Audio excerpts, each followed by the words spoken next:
What's up, guys? It's Chris back again. Seems like I've been doing a lot of videos lately. I guess there's a lot going on in the fighting sports world, but hey, better to have too much to talk about than not enough, right? Anyhow, I'm here to talk about this weekend's Strikeforce card on Showtime. Originally, this card was slated to have 4 title bouts, but some of those fights have been scrapped. Alistair Overeem versus Fabricio Verdum. Overeem broke his hand, in a bar fight, still having problems with it, got an infection and whatnot, so that fight was scratched. Nick Diaz was supposed to fight Joe Riggs for a welterweight title. First, Riggs had to pull out from complications due to the medication allergic reaction. Then it was going to be Diaz versus Jay Haran, but if you haven't heard by now, Nick didn't go to get his licensing done because he knew he was going to fail for having weed in his system, so that fight got scratched. Also, Gilbert Melendez was supposed to have a rematch against Josh Thompson for the lightweight title, but Thompson's still having issues with his leg or his foot that he broke last year or earlier this year, so that fight got scratched as well. But either way, it's still a pretty good card. I am disappointed that Nick Diaz is not fighting, unfortunately, but I'm still going to, watch the fights. Why wouldn't I, right? Anyways, main event, women's 145-pound championship. Gina Carano versus Cristiane Cyborg Santos. Gina's 7-0. She's undefeated, obviously. Her last win was a unanimous decision win over Kelly Cobalt. Typical Gina performance. She pretty much dominated the fight. I haven't really seen her in too much trouble, in her fights on Showtime and whatnot and CBS. I don't know if it's the level of opposition, size difference, whatever, skills, but we never really seen her in much trouble. We've seen her on her back, but nothing where she was ever really threatened, I don't think, and definitely not on the feet. Cyborg Santos, she's 7-1. Her last win was a TKO over Hitomi Akano. That was on, I believe it was on Showtime or CBS, one of the two channels. She's got the one loss, but that was, her first fight. So this is a fight people have been talking about for a while. Obviously, why it's the main event. The first women's main event for a major U.S. promotion and a card. So it's kind of historic in that way. Style-wise, both are primarily strikers. Gina's got the Muay Thai background. She prefers stand and strike. Cyborg Santos trains out of shoot box. Their primary specialty is to train in Muay Thai and stand-up.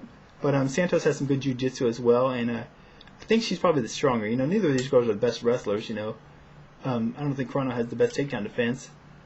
But, she hasn't really had to show it too much in the past. She's been able to muscle a lot of the fighters, been bigger than them and whatnot. On the feet, it's hard to say. Santos has more KOs and stuff, and she looks to be the much stronger of the two and possibly the physically bigger. But I think Carano does have very good skills, technical skills, She's been training Muay Thai for a long time. Oh, man, on the ground, I'd have to give the advantage to Cyborg Santos. I think she's probably a little bit stronger, like I said, which will help her get Carano down, as opposed to Gina putting Cyborg on her back. So if Cyborg does that, she may be able to, imply some of her jiu-jitsu game on Gina and possibly submit her. Although we haven't seen Gina in much trouble before, maybe in a guillotine before, but she got out of that. This is kind of a hard fight to call. I think it's easy to go with Cyborg because of, the way she's looked lately, and like I said, she just looks like a beast in there, And Gina, she's a good fighter, but she looks like she could be vulnerable, to the right opposition. So, I don't know. Oh, another big factor, though. This is a 5-round fight, 5 minutes. Normally the women only fight 3-minute rounds. So, fatigue could set in, Cyborg Santos is a very muscular woman, and, that'll take something out of you, oxygen-wise. Gina Carano, she's not gassed really hard in the past, but she has had fatigue problems late in fights before. So it'll be interesting to see if that plays a factor, because if it does, if one of them gets worn down, the other one could take advantage if they still got enough left in the tank. As for prediction, I'm going to go with Cyborg Santos by TKO 4th round. Only because I think, like I said, they're about equals on the feet. I'm not for sure. We shall see. But on the ground, I think Cyborg Santos has the advantage. So, I think she can ground and pound her out, possibly even submit her. I just think she has more ways to win the fight than Gina does. So that's why I'm picking her. But I'm looking forward to the fight, Been built up for a long enough time. That's about time it finally happens. Next up, 155 interim title, lightweight title, Gilbert Melendez against Mitsuhiro Ishida. Melendez is 15-2. He's coming off a KO win over Rodrigo Dam. Before that, he had the loss to Josh Thompson, where he lost the title that he had. Josh Thompson pretty much dominated him over 5 rounds to take the belt. Ishida, his record's 18-5-1, 18 wins, 5 losses, 1 draw. He's coming off a loss. TKO lost to Mizuto Hirota, but he does have a win over Gilbert Melendez. This is a rematch. They fought a couple years ago. Ishida pretty much dominating, top position control. He just out-wrestled Gilbert, stifled Gilbert's offense, and cruised to a decision.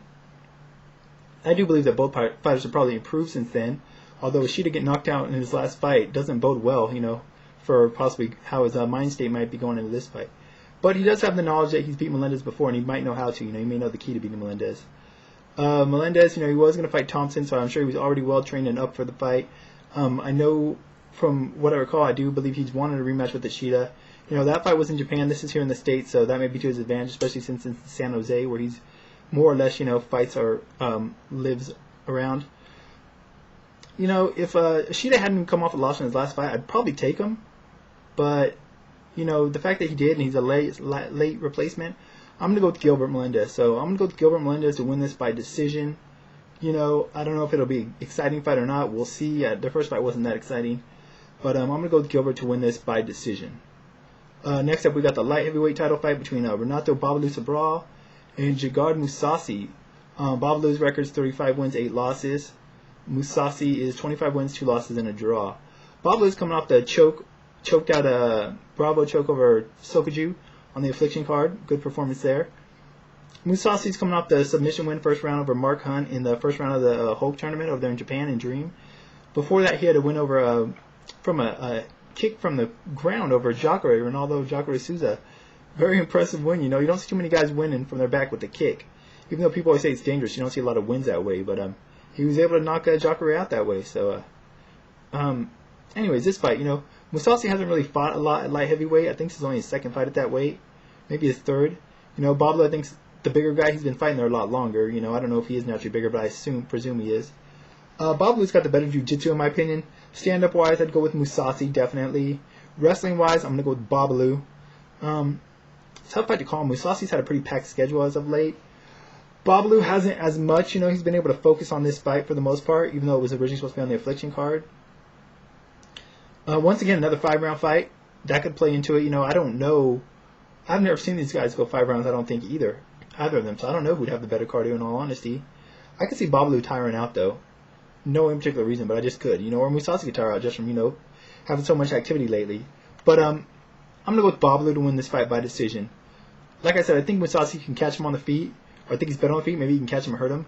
But I think Babalu's better wrestling and jiu-jitsu will be able to just, take Mousasi down, control position, possibly submit him. I don't know. Mousasi didn't get submitted by Jacare, who's by far one of the top 3 jiu-jitsu practitioners in the world. But, he caught Jacare and knocked him out, so Jacare didn't get too much of an opportunity to do so.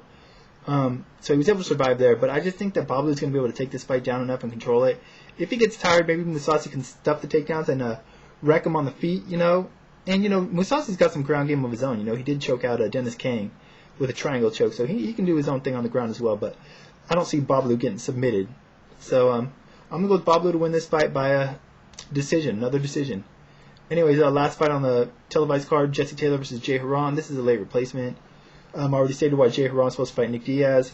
Nick fell out, so Jesse Taylor, former contestant on The Ultimate Fighter, actually went to the finale almost, but didn't quite make it. And then, he had the incident at the hotel afterwards and got cut from the Ultimate Fighting Championship, UFC. But he's won quite a few fights since then. I don't think he's lost since then. He's coming off an injury win over Dong Sik Yoon. Jay Haran, I don't even recall who he last fought, but I know he won. It was on Affliction, I believe. He was originally supposed to fight Paul Daly on that Affliction card, but that got scratched. Then he was going to fight Nick. Now it's Jesse Taylor. I'm going to go with Jay Haran. I just think he's a better fighter at this point. Probably at all points. He's a better fighter standing. He's got a slight wrestling edge, although Taylor is a good wrestler. And neither guys are really much into submissions, but I think Haran's a little bit more well-diverse because I do believe training at Extreme Couture, you get very well-rounded training with all facets of the game. So I'm going to go with Jay Haran to win this fight by decision. This isn't for an interim title or anything. It's only 3 rounds. So anyways, I'll probably be back on Sunday to give my thoughts. But until then, y'all, I'm out.